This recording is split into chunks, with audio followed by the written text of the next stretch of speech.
Oh, hello there. Welcome to the Food and Movies Podcast. I'm your host, Paul. It's my friend Jeremy. This is the podcast where we investigate the intersection between food and movies. This is the Christmas special. Jer, what's the goddamn movie? Well, I mean, we did a prelude to Christmas last week with the Christmas Vacation, but Hell yeah. we talked about the Chris Columbus connection. I think Yes, we did. Was something we kind of glossed over. So we thought we would do a Chris Columbus film. Yes. Correct me if I'm wrong. Yes. Home Alone. Hell to the yeah. Classic Christmas movie.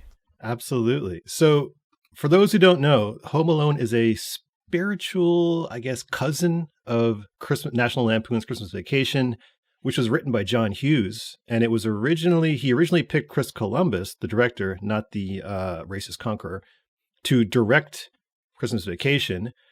And he ran into Chevy Chase. Chevy Chase did not like this guy, treated him like crap to the point where he's like, you know what?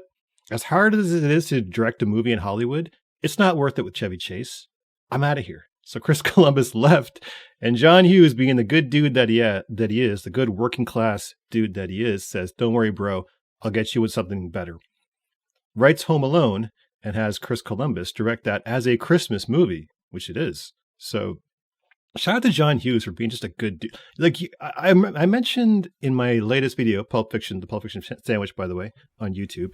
Watch it. How, yeah, creative people, directors, filmmakers, their style is a projection of their personality. And if that is true, which is my theory, then you can definitely see from John Hughes movies that this was a good dude. You know, yeah. God rest his soul, R.I.P. John Hughes. But yeah.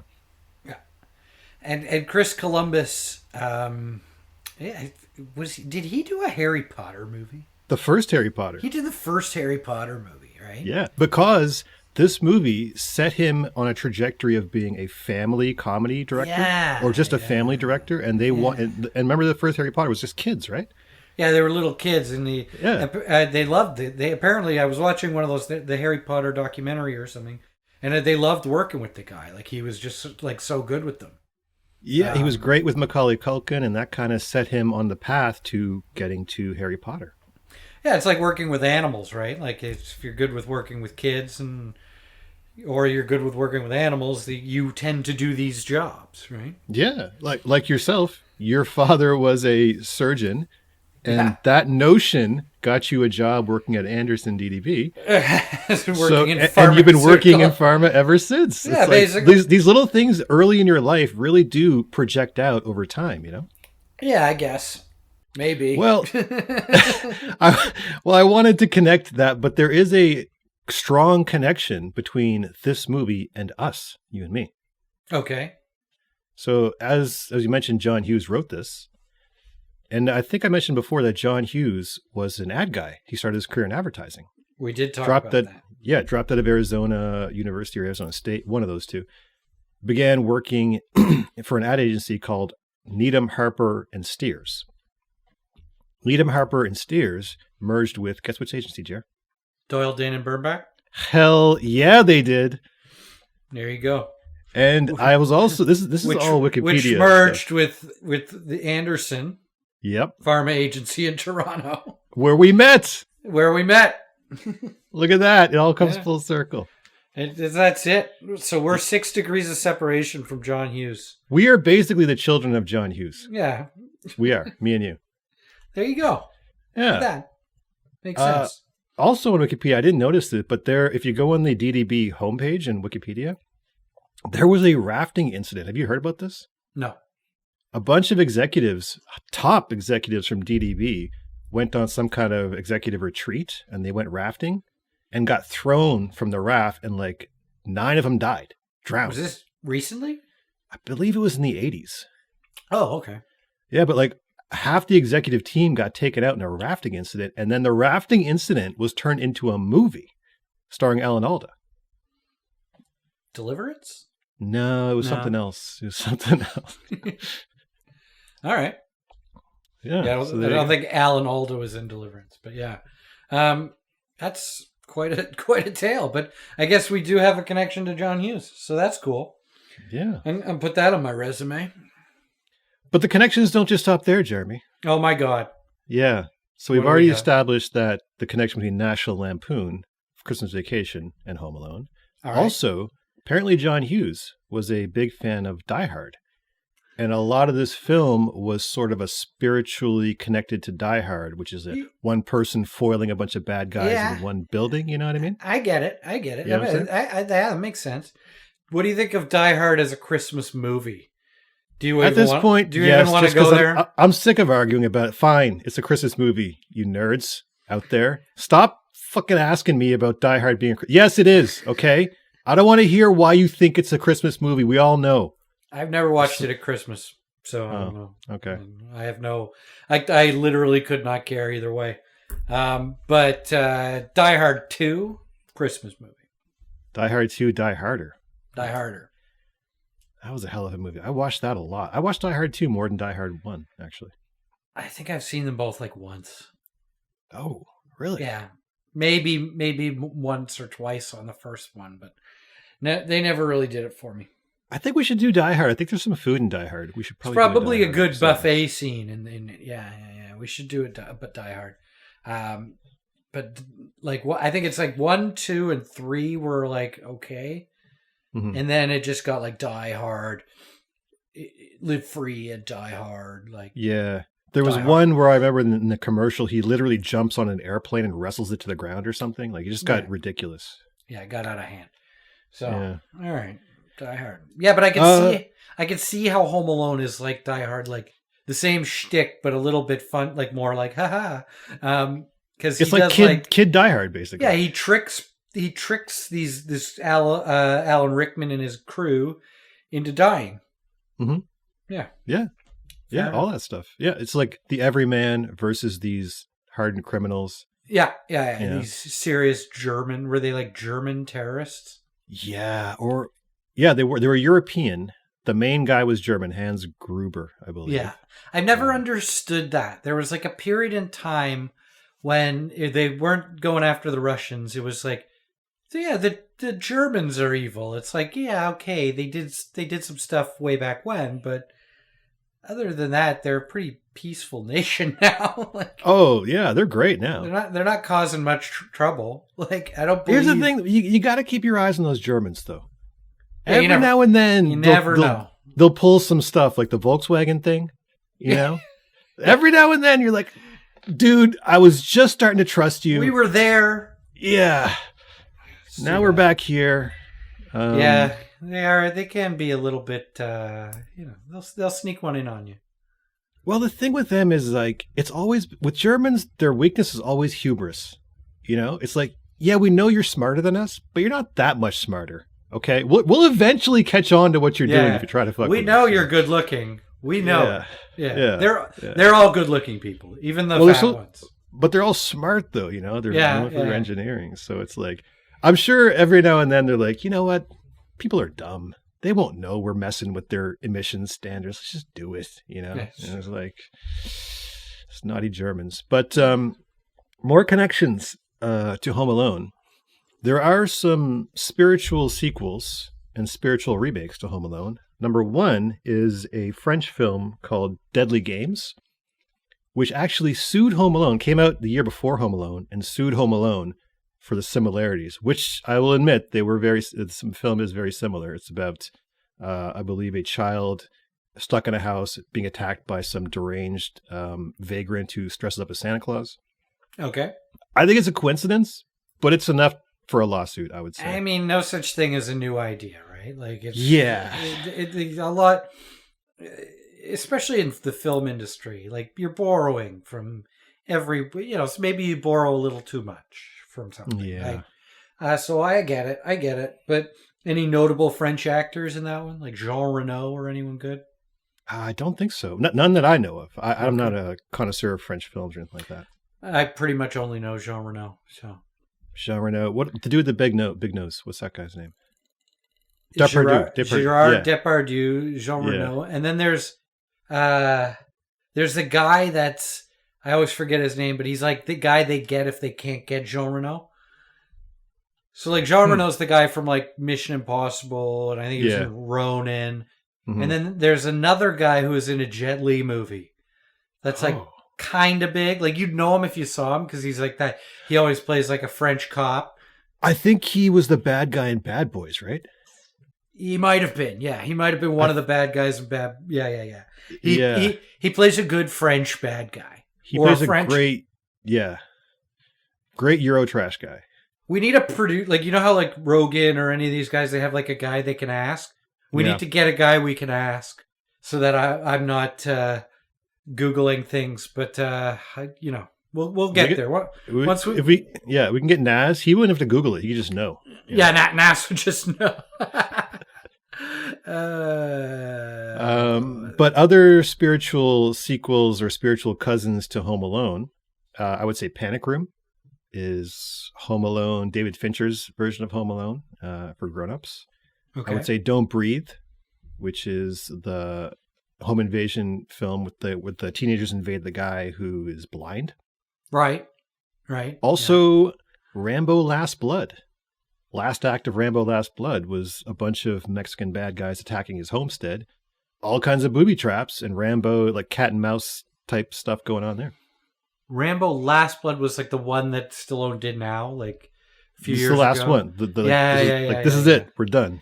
I actually enjoyed that movie. It's Rambo, man. I had a good time with that one because I hadn't seen a movie where like bones stick out and stuff for a long time. Like you haven't, you know, like those action movies that, because there was a period in the 80s where action movies were really good. And then the 90s happened and they got kind of like cookie cutter. Yeah. And we lost that. Like we lost some good violence. Right. Rambo did that for me. Oh. Yeah. I always liked Rambo. Yeah, I liked the first one. Yeah, I don't know. The ones in the middle were weird, but wasn't there one he did? There was Last Blood, but then there was one before it that was also like kind of modern times where they did the like boat through the jungle again. Yeah, I think it was called John Rambo. Yeah, that one was... That one was violent, man. Yeah, it was just... You know how in porn you can't go like 6 seconds without, or whatever, there's like a rule in porn where you have to... They have to go like a minute and then they have to do some porn stuff. This was that, but with just killing. It was pretty violent. It was one of the most hardcore violent movies I've ever seen. Yeah. That was one of my more favorite Rambo movies, I think. That one and the first one, I think, were my favorite. Yeah, the first one was classic. Like, that was a great movie. But the two more modern ones I kind of enjoyed. I didn't hate those. Well, it's nice to see how a franchise like that evolves over, 40 years? Something like that? Yeah. It's also nice to see Stallone just still doing it. Well, I'm fascinated by Stallone. I feel like this is a guy that we've kind of taken for granted for all these years. Yeah. But because he has that way of talking, we just think he's dumb. This is not a dumb guy. No, at all. He came out of the gate with Rocky, and he got an Oscar nod for that. I don't think he won, did he? The movie won, but the producers get that. He doesn't get that. Yeah, so. But like he pushed for that movie to get made, didn't he? Yeah, it was all him. I mean, he has his daughters have a podcast, and I watched the episode where they interview him, and I'm fascinated by kind of all things game theory in life and how you have to use game theory to kind of get around obstacles that are put in front of you, where hierarchies arise, elites emerge, and they create obstacles for non-elites to get into these places. Like Hollywood is a walled kingdom. Wall Street is walled off. There's a lot of industries like that. So, and he talked about how at the time, the basic path to Hollywood was you go to acting school. One of I think 3 or 4 acting schools were considered to be actually notable, like Stella Adler, Lee Strasberg. There was one in LA. There's a handful. And if you're not in one of those, you're kind of dismissed. Yeah. And so the thing is, you got to go to one of these schools. Then once you get out, you got to do theater. And then while you're doing theater, you're trying to get commercials and guest spots on TV. Maybe you'll go through a soap opera, and the casting system was like that. Like if they would see someone be like, all right, get on this soap, get on this guest spot. And there was a kind of like a process you had to go through. Yeah. And then you're on TV for a while, then you try to get to movies and whatnot. But Stallone, when he wrote Rocky and demanded that he be in it, no one had ever done that before. He just skirted the whole system. Cut right through, cut the line. Game theory, the whole thing. I like it. I like it. Yeah. But then I respect that. But then he talks about how people in the industry kind of resented him, especially in the critics and the publicists kind of resented him because usually critics and publicists are a big part of pushing whoever's the next person's going to be. And so then stars kind of, it's like a favor-based system. You help me get in these magazines, you help me get reviews. You know what I mean? And so he went all the way around it. So they always resented him because he gamed the system. So, well, I'm sure that dinged his career a little bit too. But it's like I was listening to a podcast about the music industry for years. Yeah. To get your, like, if you were an up and coming artist before the YouTubes and all that, you had to get radio play. Oh yeah. Right. And to get radio play, you had to like bribe disc jockeys. Yeah. And so disc jockeys were, I think it was there was a podcast about it. It was fantastic. I'm not going to shout out the name of the podcast because I don't want to hype the competition. Yeah, I mean, you're right. There's even advertising to some extent is a bit of a walled thing. Like you can be in, and then all of a sudden you could be a pariah, or you can never, like, a bunch of kids never just get in, and they spend all this money on ad education, which, as far as I can tell, is not that comprehensive. It's basically designed to get you an internship. And it's like, then you're on your own, man. It's like it's just like a cash grab. Yeah. In a lot of ways. I'm not saying where I went was. Shout out to where I went. What was your school? I went to Seneca. Hey, shout out to Seneca. The only good advertising school in the world, by the way. I'm not going there. Let's not go there. Home Alone. Yeah. So sorry, your thoughts on Home Alone that I've go ahead. Yeah, let's I mean, a lot of great connections there. I mean, this movie's a classic to me because when I was a kid, I wasn't like as ginger and gray and brown as I am now. I actually had blonde hair. Oh. And I looked a lot. Just a cherubic young Jeremy. I looked with like blonde hair. Here we go. I got a picture here. Let's do that. Yeah. 1 sec. Gonna take the headphones off. Okay. While Jeremy's doing that, I'm just going to say that the old man in the film, I believe, is Kevin from a different timeline talking to his younger self. Go ahead, Jim. So I looked similar. I looked similar to Macaulay Culkin when I was a kid. That's you, baby. That's me, baby. That's all Jer. So when this movie came out, people were like, "You look like that kid." Like an older version of me than what I just showed you. I was skinnier. I had the same stupid hair. I could do this, And so I just like, people always like, Macaulay Culkin. So I saw the movie, obviously, and loved it as a kid because what kid doesn't? Yeah. But for years I had this whole thing where I was just like, I'm not that guy. Leave me alone. I hate that guy, So when Macaulay's life kind of went downhill, I was like, well, see, I'm not that guy, Okay. Well, you started off in the same place. Your careers kind of diverged. I feel like you're doing much better than him at this point. So yeah, I don't know. I feel like he's due for like some sort of Tarantino-esque comeback. Like there's a cult renaissance, if you will. Yeah, like he did a couple movies. I mean, Home Alone, and then I think he had like his parents screwed him over. So I don't know. This is all speculative, so don't sue me.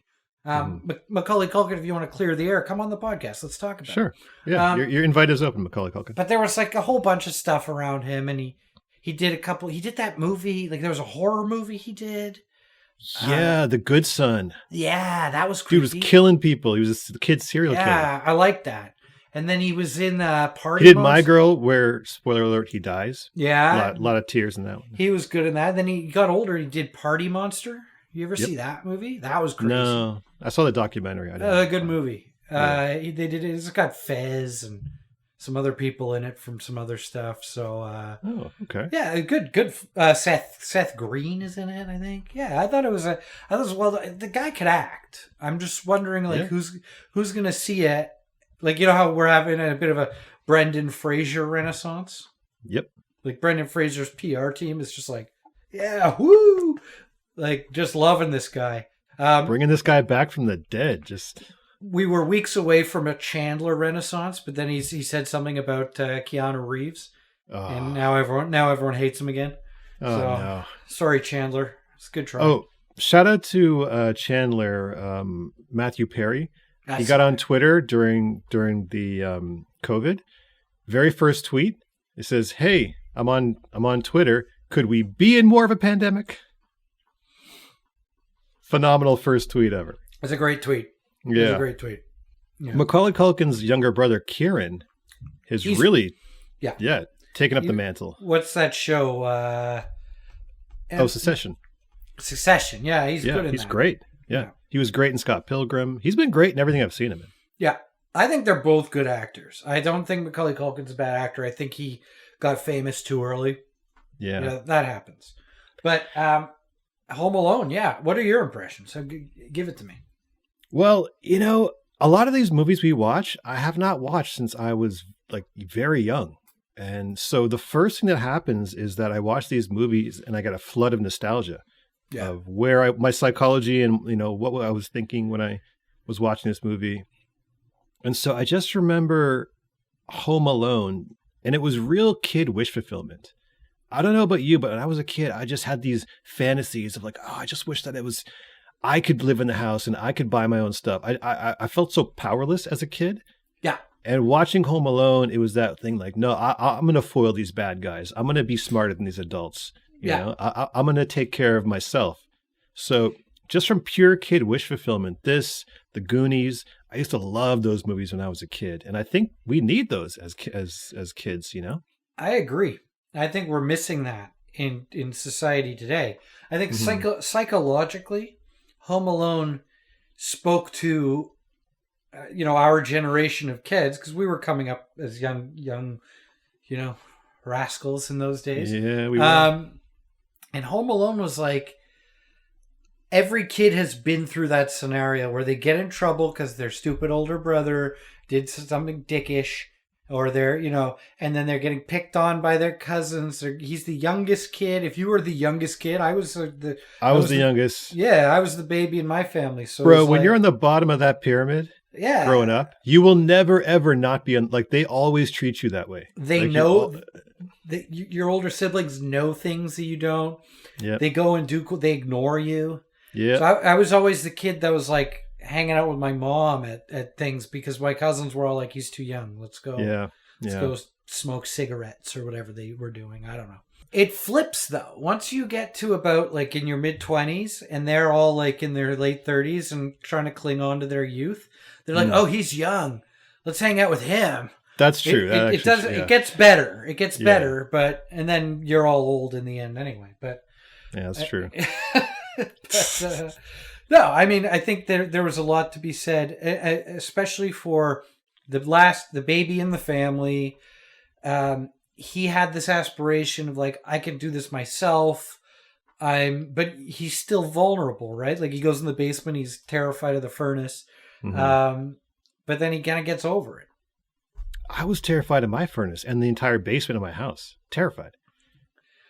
I wasn't scared of my basement. I don't think. There were certain rooms in my basement that were like, I'm not going in there. But then then you were scared then. Yeah, I was like, was it fear, or was it just like, why? Why would I go in there? Oh, okay. I was literally scared. I would like run down, grab a jug of milk from the basement fridge and run back up because I was scared. I was more scared of like lakes. I wouldn't swim in a lake. Like, deep water scared me. Because of Jaws? No, just because I don't know what was down there, and just weird things scared me. I was a strange kid. Listen, deep things are scary. I was a picky eater. So was I. So this movie really, the food in this movie really spoke to, 8-year-old Jeremy. Well, let's get into it. ladies and gentlemen. That was All the right. introduction to Home Alone. We've given our thoughts. Let's just examine the food. Let's just go. Perfect segue. Incredible segue. So we're in Home Alone, and it's a great scene. Also, I used to fantasize about just having a shitload of siblings. I only had one, so I really wanted. I thought it'd be cool to have like a whole crew. This kind of fulfilled that wish for me, where it's like you'd see the whole house is just buzzing, bustling kids here and there.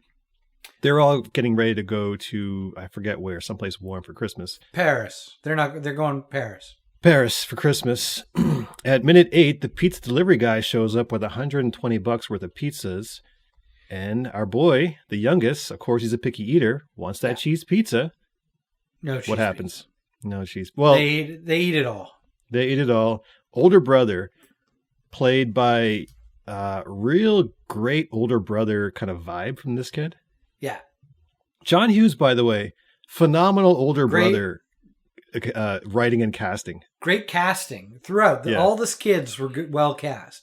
And like Catherine O'Hara and John Hurd. Was it John Hurd? Yeah, Sopranos, shout out. He was in The Sopranos. Oh, yeah. He got his life ruined by Tony, for sure. Yeah, he was rough in The Sopranos. And he passed recently, somewhat, in the last few years. Oh, R.I.P. John Hurd. Great actor. Mm-hmm. Catherine O'Hara, though, Scene Stealer and everything she's in. And like a Canadian, I don't know if she's Canadian, but she was part of that SCTV, whatever, with Eugene Levy and Martin Short and all those guys. Like she's part of that comedy troupe. So, shout out to Nepo baby Dan Levy, by the way. Sorry, go ahead. I went to school with Dan Levy. I heard he's a nice guy. He's a great guy, actually. Really nice dude. But just Dan Levy, you want to come on the podcast, please? Be our guest. Sure. Anyway, great cast of characters, and so like the cheese pizza. Now, when you were a kid, were you a cheese pizza kid? No, I was a cheese sandwich kid. Oh yeah. I just liked all the crappy food, like cheese sandwiches, any kind of pizza with no vegetables on it, McDonald's, stuff like that, mac and cheese, all the crap. You would do like a pepperoni pizza would be good for you. Yeah, we usually get more items than that. Like we used to get the worst. Like we're talking the greasy Pizza Hut, basically, like where the dough is soaked in oil. Yeah. You know what I mean? I still get that. Yeah, and then you get the meat lovers with all like the little tiny things of sausage, which are just gonna kill you. Those little bullets is what they are. They just lodge right in your arteries. Oh, you just get those. And I mean, then I was surprised why I was fat, after eating all this stuff. So, yeah. How about yourself? Cheese pizza guy? I was more of a pepperoni guy. Okay. And I remember because that's like one of these scenes in Home Alone where how we were saying there's a lot of things that connect to a young kid. Yeah. This is one of them. Oh, classic. Because classic. I would go to people's houses and they'd be like, "Oh yeah, we're having pizza." I'm like, "Yes, pizza." I'm like, "Yeah, we're having vegetarian pizza." And I'd be like, "Well, I can't eat that." That's not even pizza. What are we talking about? They'd be like, "Pull the vegetables off." No. Peppers? I still to this day I don't eat bell peppers. Sweet peppers. I hate them. I've always hated them. I don't know why. I like hot peppers, jalapenos. I'm okay there. But sweet, red, orange, yellow, whatever, won't eat them. I hate them. Okay. And when they're cooked, it's even worse. And then when you pull them off of something, they leave their flavor. The imprint too. They leave their imprint. Yeah. And so it's like, you may as well just eat the damn vegetable. Yeah. So because the water comes out of them and it's flavored like the thing, right? So it's like pull them off was such a horrible piece of advice. Oh, disrespectful to you. Yeah, frankly. Just horrible. Just who do you think you are? Pull them off. Ridiculous. I'm in your house. Yeah. As a guest. Yes. And you're telling me this is what you serve me? Pick it off? What kind of Philistine are you? Yeah, this is unacceptable when I was 8. Nowadays, I actually prefer... I mean, pepper's still a little bit of a bugaboo for me, but like like mushrooms on pizza. The one thing I'm not, and I want you, are you a pineapple guy? I wasn't until I was 27. I was working at a post-production place in Toronto. Yeah. And someone, we were having this discussion. Someone says, look, just try this. So I tried it and I've never looked back. That has been my go-to for pizza for like the next 10 years. I feel like I need to do that. You have not made that, you have not crossed that Not chasm. recently. I think maybe in my early 20s I did it and I was like, I don't like this. But like, Really? I feel like nowadays I'm a little more refined in my palate. Very. I think I'm going to like it. I think you will. My thing is I don't order a whole pizza and then find out that I don't, and then I have to sit through it. Because in my you're scared about the FOMO. Well, I'm just in my old age. It's like I don't have time to eat a pizza I don't enjoy. You're very risk averse when ordering now. Yeah, I eat what I like. Well, Jared, this is why no one markets to people our age anymore, because we're set in our ways. We're not going to try a delicious pineapple pizza at this point. You can't teach an old dog new tricks. Well, I think you should. I think you should. What are all those idiot self-help guys talking about? You got to get out of your comfort zone, man. Yeah. You got to get out your comfort zone, man. Push You're it. getting too comfortable, man. So. I feel like I'm going to like it. I don't know. I got to ask my wife what her thoughts are. And maybe we'll do it. When I lived in Asia, they would put corn on pizza. Whoa. I never even thought to do that. How was it? Not good. Not good. Oh. Okay. It's a weird textural nightmare. But the comedy of it is they have Pizza Hut in Taiwan. Mm-hmm. But Pizza Hut's an American chain. Mm-hmm. So they feel that corn is an American vegetable. Like that's okay. But pizza is an Italian creation. Yeah. From what I understand. Correct me This if is I'm like when wrong. people put mayo on sushi here. You know? Yeah. But like, so it's like, this is an American fast food chain, so let's make it as American as possible. And most Americans are like, hey, no, you're not putting corn on pizza. What the heck is it? Like, it's a cultural mismatch of, I don't even know. But Taiwan does other miraculous things with corn. So more power to them. One of the greatest food countries on earth. And, at the risk of getting canceled by China, banned in China, it's Taiwan. Sorry. Right. I'm taking a stand. Shout out Taiwan food culture. Yeah. So the scene, the pizza is delivered, and at minute 9, this all comes together actually as a great food bookending. We're going to find out later. But Mom, they're all drinking milk and eating pizza. Kevin, all he wants is cheese pizza because he's a little kid and that's all he can eat. And his cartoonish older brother, it's like a villain, is like, it's all gone. Maybe I can puke it up. Mocking young Kevin. Kevin, incensed, and I think justifiably so, absolutely attacks his older brother. Milk spills everywhere. He's pulled aside by his mother and banished to the scary 3rd floor attic. All because of food. Where he has to sleep with his little cousin Fuller, who like the threat of Fuller is one of my favorite things, because now you're appealing to the older sibling. So my sister, if we were on a trip or if there was something, it would be like, oh, you have to share a room with your little brother Jeremy, and I'd be like, ha ha ha, and she'd be like, I'm older, I want my private, not share a bed, but share a room. But Fuller went to the bed, and he's always got a cola, just go on the go. Yeah. Bro, my nephews are here actually staying with us, and I forgot how intense kid politics can get.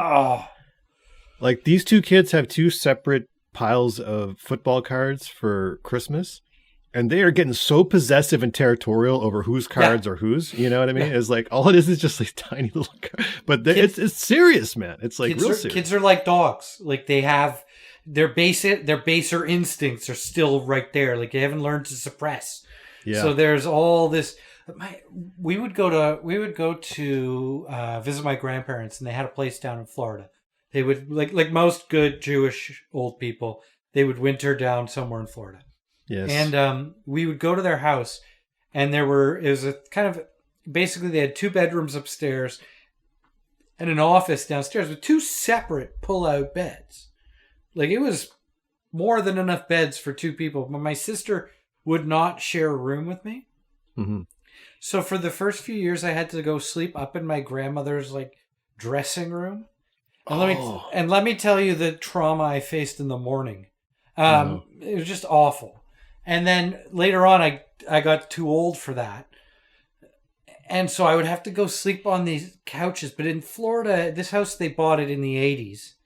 So they had a lot of like white leather couches, like 80s style Florida. This is drug dealer chic in Florida. Yeah. And so I would sleep on these white leather couches. And I don't know if you've ever... Stick to it? Yeah, if you've ever slept on anything leather, don't. I have not, thankfully. It's disgusting. Yeah. It's the most horrible experience. You stick to it. Yeah, you wake up in the morning and you're like... You got to peel yourself off. Yeah. So then and this was just because my sister couldn't stand to be kid politics. She won that power battle though. She won her territory. Well, she was older. She went backdoor channels through the parents. Whispered in their ears like. She had the way of the like. She was the first. Like I just had to take that. Yeah. But things change. It's so funny because you're mentioning Taiwan. And how China is like doing these little flybys and like shooting rockets close to Taiwan. You know what I mean? Yeah. And it's like, you see how kid politics, which is like, no, I don't want to sleep with them. This is my room. Or these are my cards, You can see how pettiness in children kind of explodes out. So big. Like North Korea and South Korea. Like, oh, we fired a missile. I'm on your side of the bed. Yeah. Yeah, like North Korea fired a missile over Japan into the water. I didn't touch you. I'm not touching you. Yeah, I'm real close. I'm not touching you.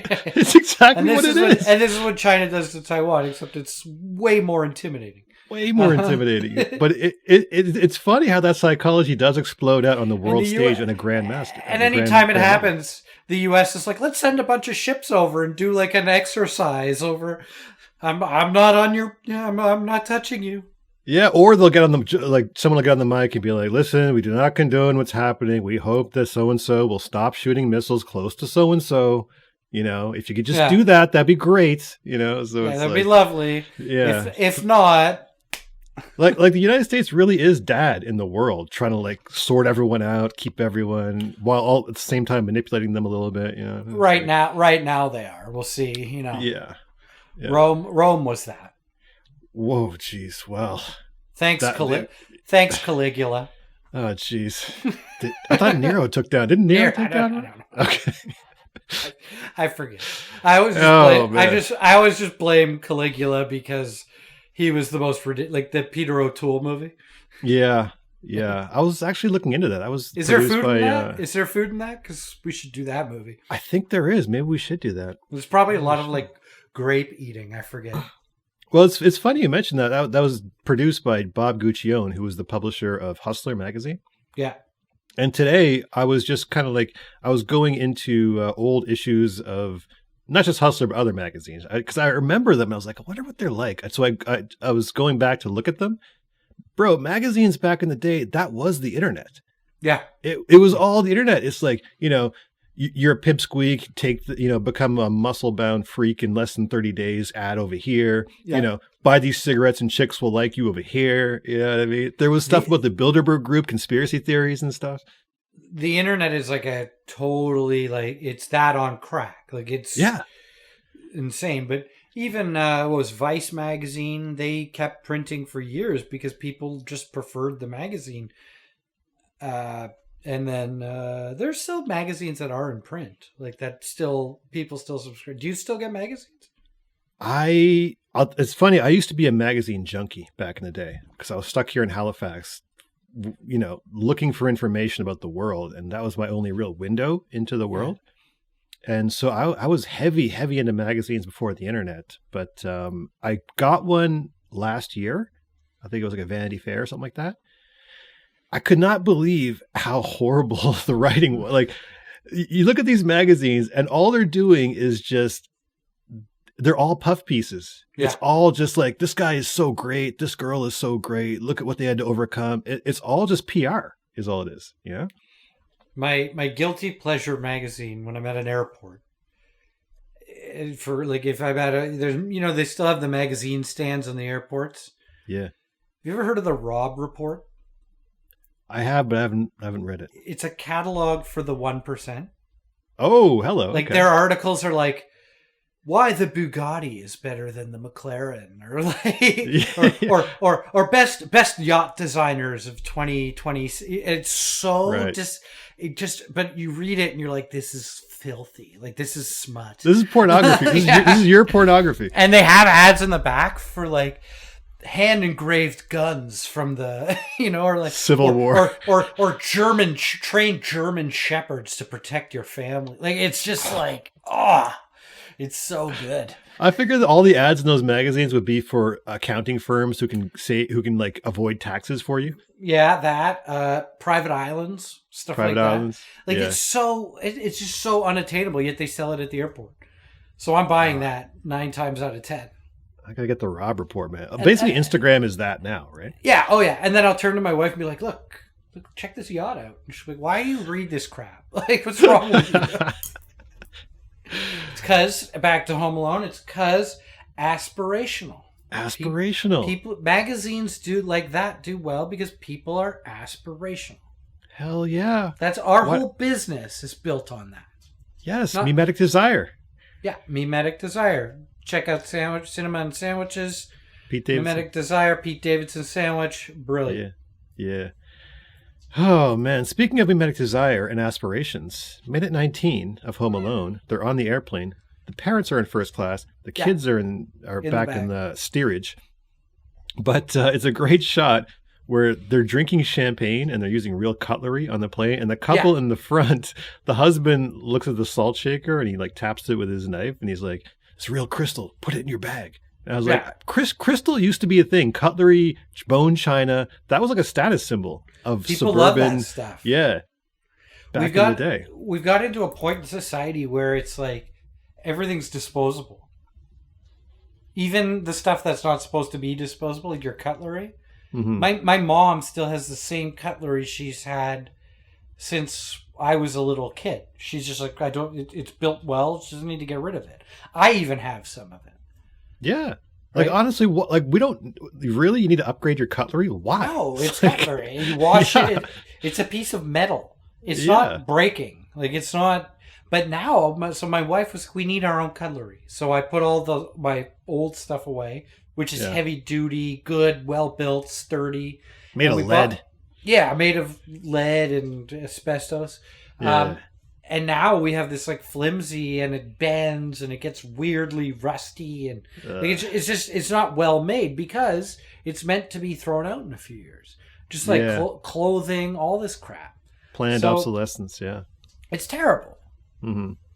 I was thinking the same thing because there's a Goodwill that I go to when I'm looking for stuff for my videos. I'll go to Goodwill. I'll just look around and be like, "Oh, that's interesting. Maybe I'll grab that." But they've got so much kitchen stuff, like cups and glasses and cutlery and all that stuff. And I was like, normally I wouldn't go to Goodwill to buy that stuff. But then I was just thinking, like, why wouldn't I? Like, it's such a waste that, like, exactly what you said. Like, why wouldn't I just go to Goodwill and buy some cutlery? Like, why? It's still good. Like, am I just a slave of consumer culture where I need to go to some fancy, high-end cutlery place to get this sleek Swiss design cutlery? Just go to Goodwill. It's right there. No. We do. It's the most hipster thing I do. I'll admit it right now.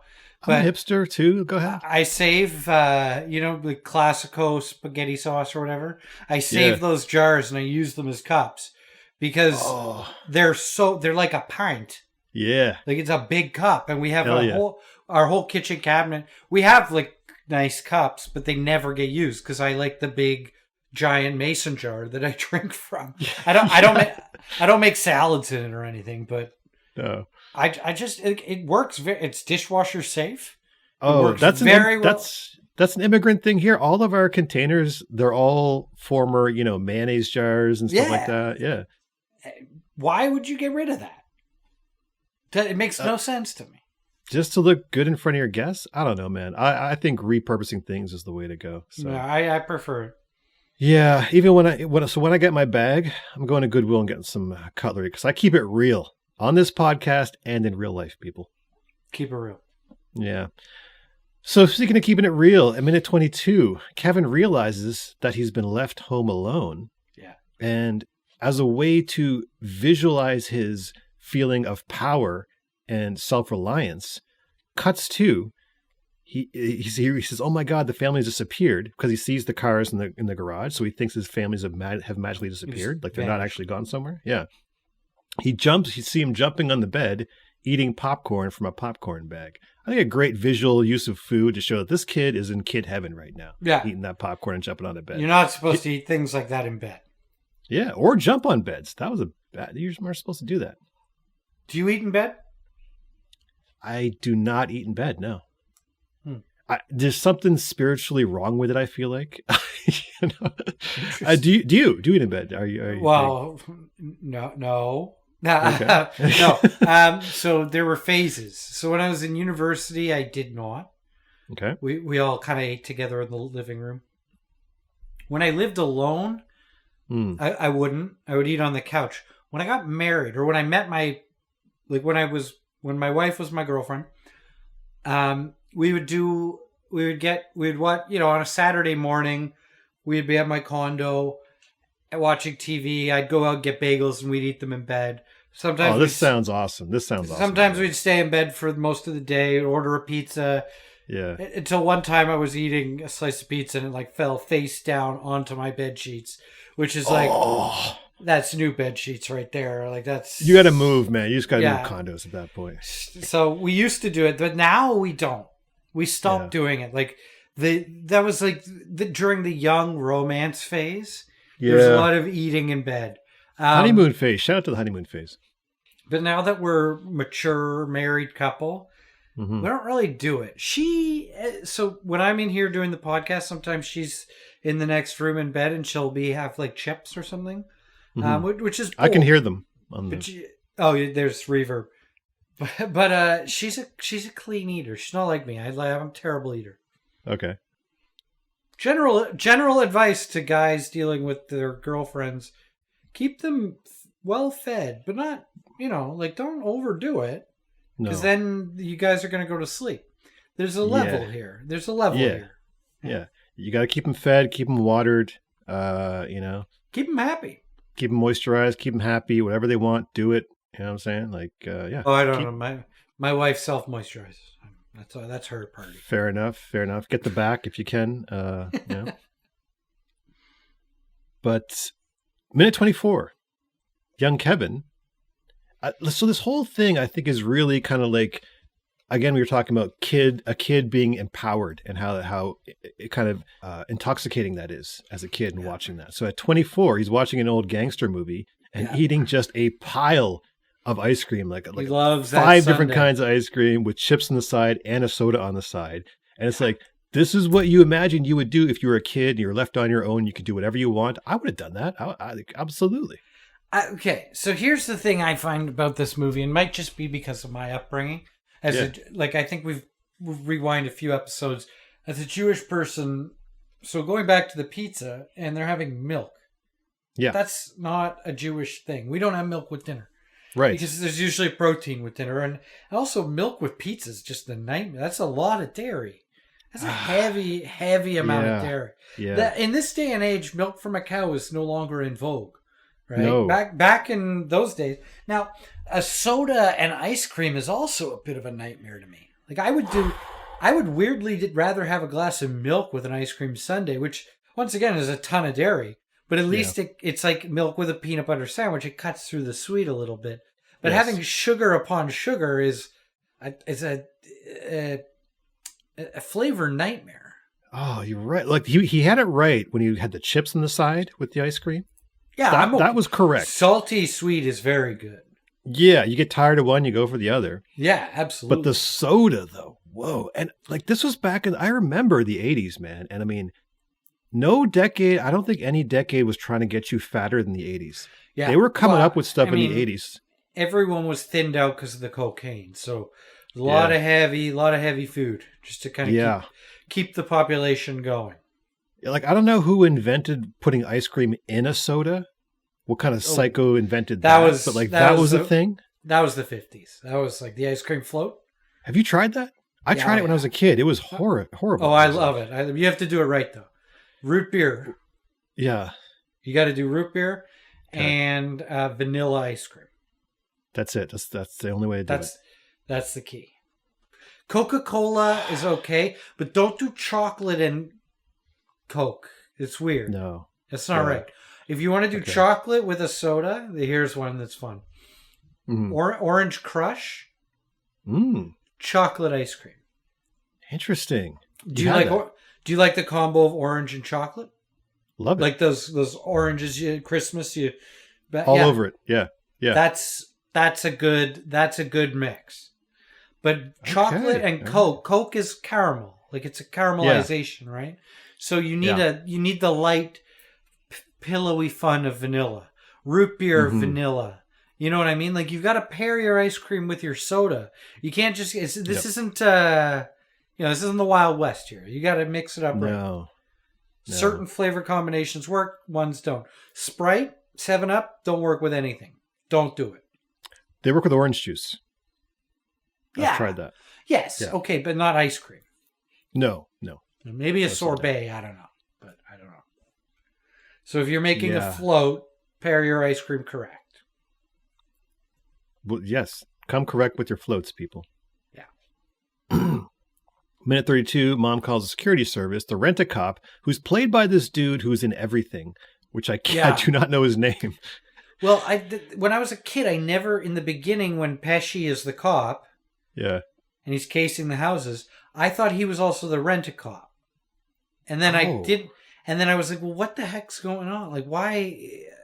It was a weird thing for me that guy he's in everything.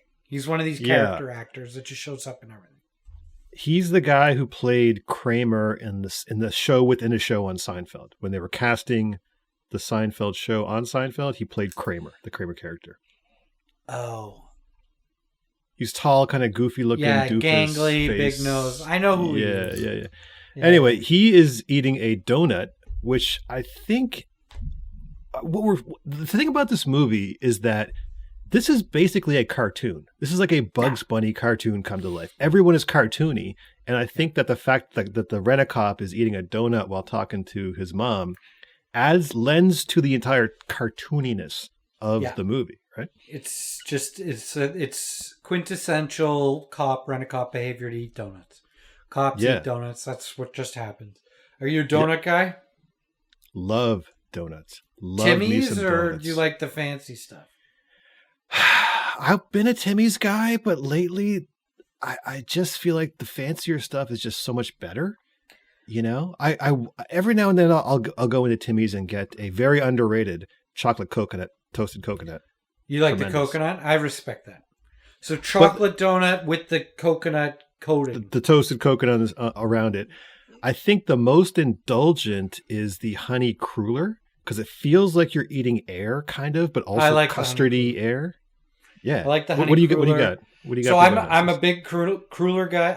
I don't do anything cream or jelly filled. I'm into the Boston cream. I can't play there. It's just too much. It's just too intricate for me. It's a lot. It is a lot. You're right. But I will do so if there. You know when you get that Tim Hortons box, the assorted box. Yeah. The one I go for first is the one nobody wants. It's the double chocolate dip. Really? It's the chocolate donut. I've never had one. It always looked like too much. Yeah. It is. It's a lot, but I love that donut, and no one's ever going for it, so I know it's going to be there. Honey cruller, the Dutchie, the apple Dutchie, is a classic. Nice. Yeah, nice. That's a classic. And then the maple dip. That's a Canadian icon. You got the maple dip's kind of up there for me. Oh, I cannot stay. I have no interest in a maple dip. God bless you. Not into that at all. Fair enough. I got a complicated relationship with most of these donuts. Like, I don't mind the cocaine covered ones, like the ones that they got powdered covered. Oh yeah. Yeah, the coked up ones. Those are good. But I got a real complicated relationship with the Boston cream. Okay. Because like you get a Boston cream. I don't know if you've ever had a Boston cream and there was no cream in it, how disappointing that is. That's just like a glazed dip. That you've taken the fun. You've taken the fun out of the donut. Yeah, the word I still remember to this day. I bought one from Tim Hortons, went and then like biked my way to Grip because I was going to work. Got there, bit into it, realized there was no cream in it, and there was no recourse. I couldn't go back. It was just like and like Pulp Fiction, you just ruined your day. You ruined my day. I think about it still. Breakfast. Yeah, still I think about it. Yeah, but also with the Boston cream, it's like you got this thing. It's filled with cream, and I'm trying to figure out the best place to bite into it because I want cream. Because the worst thing is if you go that first bite and there's no cream, Yeah. So then I'm like, there's the actual hole in the donut, which looks, let's be honest, like an anus, right? Yeah. So you go tongue first right into there. But here's the thing. It's got an anus. It's filled with cream. And it's like, this feels kind of gay. You know what I mean? It kind of feels gay what I'm doing right now. Wow. I'm looking at this anus. Do I bite the anus part? Because then it feels kind of gay. But then I'm in my head like, why? It's not gay. And even if it was, why do you care? Yeah. Like, what are you doing? So now you don't want that first bite to not have cream is what I'm saying. It's very disappointing. I really want to have the first bite have cream. Right.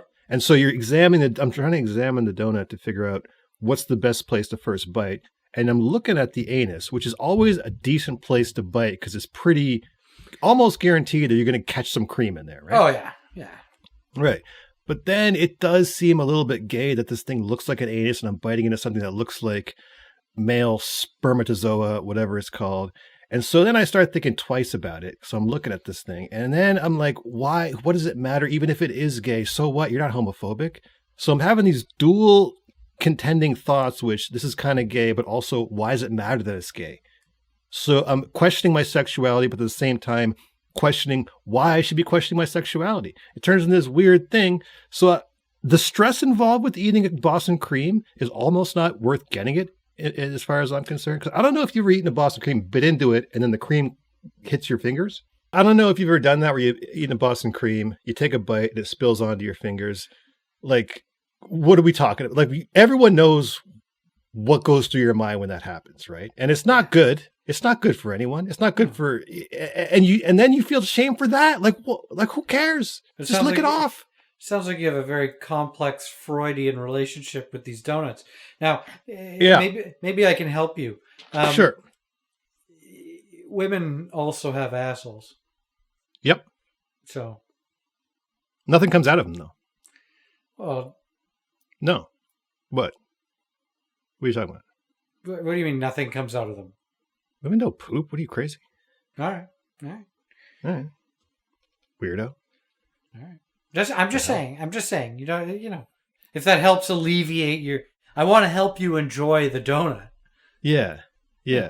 Okay. I gotta see a therapist. I don't know, man. But it happens literally every time I eat a Boston cream. But I had to switch to a different donut because it was freaking me out on an existential level. What happens when you go jelly filled? Jelly donuts, fine, because all the powdered sugar seems cool to me. It seems like you're doing a bunch of Coke before you. Yeah, like I do like to do the pinky and then do one of those. You know what I'm saying? All right. Before you engage in any, rectal behavior, you like a little cocaine. All right, I'm learning. Yeah, absolutely. Interesting. Home Alone. I don't mess with. Sorry, I was saying. I don't mess with the maple. I don't mess with the old fashioned. I don't mess with the sugar. I don't like any donuts that's in the form of like a rectangle. Don't mess with those. Well, like an eclair. Yeah. But a Dutchie is a square. A Dutchie's a square. A square is fine. Fine. But no, the eclair is okay. I'm talking about those chocolate almond bars or whatever they are. Yeah, like those things. They're like a brick. At that point, you're not even eating a donut. Yeah. For a few months there, my thing was I didn't want to eat a whole donut. So I would get my tea and get 3 Timbits, which is like half a donut. So I was messing with that for a bit. Okay. Bold. Yeah. Always weird to ask them for three Timbits. Like, they're like, how many do you want? Like 3. I'm like, okay. And they give you that weird look. Now I'm feeling uncomfortable. And then they got to charge you like 75 cents. It's like, it's not worth it to them. Yeah. The labor behind those 3 Timbits was way more. But yeah, fair enough. Yeah, a very complicated relationship with donuts. I don't know how it got that, but Fair enough. Yeah, Krispy Kreme. I love me some Krispy Kreme. They have that but out there? not out here. But man, when you eat, if you eat just even one of those, you feel like you took a year off your life. Like you feel so bad afterwards. It's like having a cigarette. Yeah, it really is. You feel horrible. Like you can feel your entire. You feel your cholesterol going up. Your tongue has got like a film on it and stuff. While you're eating it, it is ecstatic. Oh, it's erotic, I would say. Yeah, it's very erotic. Probably the most erotic. If I were going to have any sexual complications like you have with the Boston cream, mine would be with the Krispy Kreme. Well, the Krispy Kreme, I feel, is a very feminine donut. Okay. Because when you eat it, you feel like you're, making sweet love to a woman. Well, you feel like you're eating, okay. You know what I'm saying? Well, I mean, we could do a whole episode on this, I'm sure. That's just my personal perspective. I feel like the Boston cream is very masculine and gay. Krispy Kreme glazed is very feminine and heterosexual. If you feel differently, comment below, but that's just my own personal experience. Please comment below and target any hate at him. By the way, I'm not hating on either one, by the way. It's just, I just feel like that's the categorization, which if you're not in the categories, I get that too. By all means, cancel me. But yeah. Our five listeners might cancel us. Right. Any further comments on donuts? Or no, I think we've really beat that dead horse. Okay, which brings me to a very significant point in the movie, which is the midpoint, which is when we feel that the hero has a false victory. We feel like Kevin has established himself. He can take care of himself. He's always wanted to be on his own and do whatever he wants. He's done that. He's feeling great about it. He's watching movies, eating ice cream. At minute 48, which is the midpoint, Kevin orders a pizza and uses the old gangster movie dialogue to communicate with the pizza guy. Yeah. It's a cheese pizza, which is a food victory for Kevin. He finally gets his cheese pizza, which is foiled by his family. All to himself. He's used his wits to get the cheese pizza. Yes. And right after that, he goes in the basement, stares the furnace dead in the eyes, and says, I am not afraid of you anymore. So this is the hero reaching that false victory. After this is when the robbers come and everything goes to heck. And he has to actually have a victory. But these are the false victories based on food. So there you go. So anyway, moving, the next kind of like section of the film is all cat and mouse with the robbers, just getting the crap kicked out of them. Yeah. Which I think to this day is some of the funniest filmmaking ever made. It's still funny. It still looks painful, but still funny though. So what are your thoughts on the violence? What's interesting about the first one versus the second one? So I actually just watched them both because my wife, once we watch one, we have to watch everything. The first one, the violence is there and it sucks. And it's like clearly these guys, and it is cartoonish. You're right. This is like, but no one's getting hit in the head with a brick. In the second one, dude gets hit in the head with an iron and one guy gets hit in the head with a paint can. Yeah, but that's not gonna take you out of the fight. Okay, so sorry, continue. You had a point. It'll hurt, but that's not gonna take you out of the fight. Getting hit in the head with a brick from the top of a 5-story building will kill you. Is that what happens in 2? Yeah, he's on top of a New York brownstone and he's throwing bricks and he's hitting not Pesci. I remember that. Yeah, that was hilarious. It's funny, but that'll kill you. That's death. Oh yeah. Like that. Yeah. Or severe brain damage. Back in the day, head trauma was really heavy into comedy. Not so much anymore, though. Yeah. This one, a lot of these injuries seemed superficial to me, which is funny. That's what made it funny. Like these guys were getting beat up, but they weren't getting murdered in cold blood. Yeah, and I think that Daniel Stern, just something about him getting beaten up, just. There is a thing about casting where you see someone take a beating, but you know he's going to be okay. Like Daniel Stern, you're like, he took a good beating. And then Pesci, they were a good combo because Pesci took a beating too, but he was a smarter guy. Yeah, absolutely. So it's funny. It's funny you mentioned that. Is that Stern actually was originally cast, and then he asked for too much money, and they cast another guy. And the chemistry wasn't right between him and Pesci, so they brought Stern back, which you can see. They do have chemistry. They have good chemistry. Yeah, good energy, difference of energy. Stern is kind of like high energy. Pesci's kind of low energy. He's tall. Pesci in his prime, though, because Pesci's a pit bull, right? Like, he's that little guy who's angry, so it's perfect. Like, I love Joe Pesci. He's worked up for the whole movie. And he's worked up by Stern. He's worked up by the kid. He's worked up by everything. So it's just an exercise in watching Pesci get worked up. But the violence starts with my favorite meal in the movie. Oh, please tell us. Well, I don't know if you had it in your notes. I was going to let us go there naturally. But the macaroni and cheese. Oh, okay. So he sits at the table. He lights the candles. He's like, I got to set up for. He's got his whole thing set up. He's ready to kick some ass. He likes, he sets down his microwave craft macaroni and cheese, which I didn't even know existed. I don't think they had that in Canada. And then he never eats it. Oh, okay. Why not? The clock strikes the hour of the crime. Yeah. And then we get into it. Oh, okay. So the robbers interrupt his mac and cheese. Yeah. I'm going to say also my recipe will be my homemade mac and cheese. YouTube people will put that in. You got to do a lot of recipes, but YOLO. Okay. This is home invasion mac and cheese, I believe. Homemade home invasion mac and cheese. If you are getting robbed, you're going to want to make this first. Yeah, because this will distract robbers of any food that would.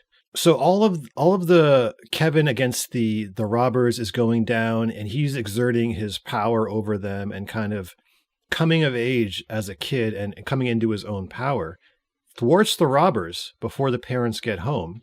Yeah. And at minute 31, he carries a glass of milk and a plate of cookies, but also on the plate, carrot sticks.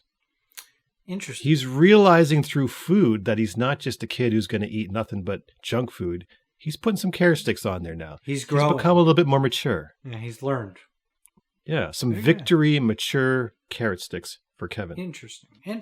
And then and then the mom comes in. So at minute 37, the family comes home. Mom is there, and the first thing she says, which when you come home from vacation like this, the mom is like, "We don't even have any milk. We got to find a store." Kevin says, "It's okay. I already bought some. Took care of it." Yeah. So it is a coming of age story for Kevin. It is a hero's journey for Kevin, and it is an origin story of, I think, Kevin's. I think the rest of his life he's going to be sort of a heroic figure. So yeah. Yeah, until next year when he does it again.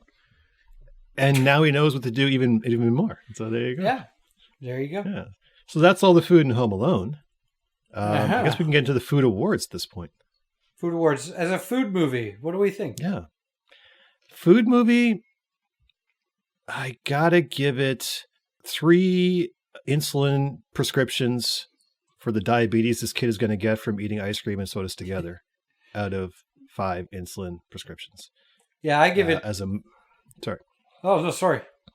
I was going to say, as a movie, I got to give it 4 slices of cheese pizza out of a possible 5 slices of cheese pizza. Bold. All right, so as a food movie, yeah, I think I'm gonna be with you on 3. I think it's 3 neglectful parents as a food movie, because who are these parents? Like, what the hell is their problem? Yeah, like that's I know you have 25 kids and you're super rich living in a suburb of Chicago in this mansion, but bro, how are you supposed to ever make that up to your kid? Honestly, how is he ever going to trust you again? My parents have never forgot me anywhere. Yeah. But anyway, I digress. As a movie, I think also a 3. I think it's also a 3. I love it as a Christmas movie. Oh, as a Christmas movie, what is it? Oh, as a Christmas movie, it's a hard 5. Hard 5, okay. Yeah, that's a hard 5. It's a hard 5. Crowbars to the dick. That's a hard 5 crowbars to the dick.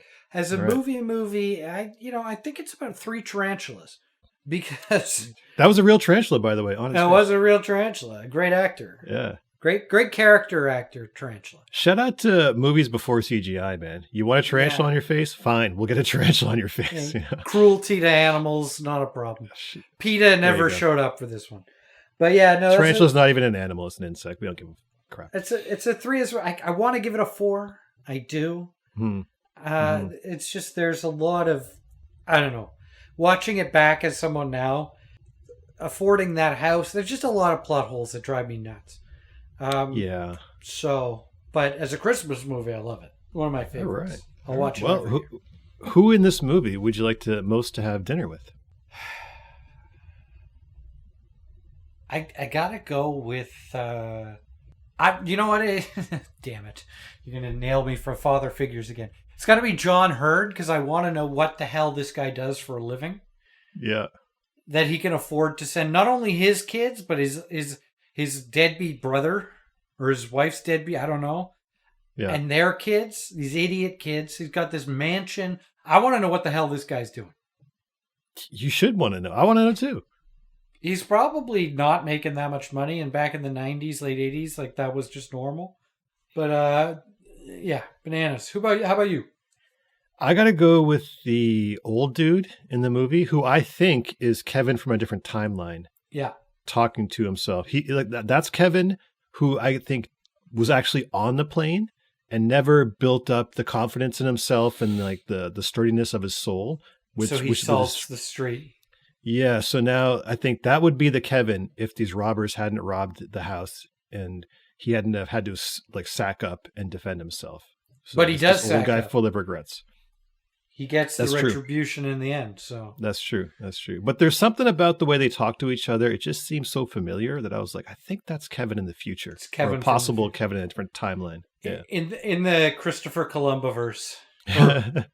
Is that what this is? The Christopher Columbaverse? Yeah, absolutely. Like this isn't the same universe as the first Harry Potter films, as far as I'm concerned. Like it's Kevin if he didn't go to Hogwarts. Yeah. All right. Yeah. All right.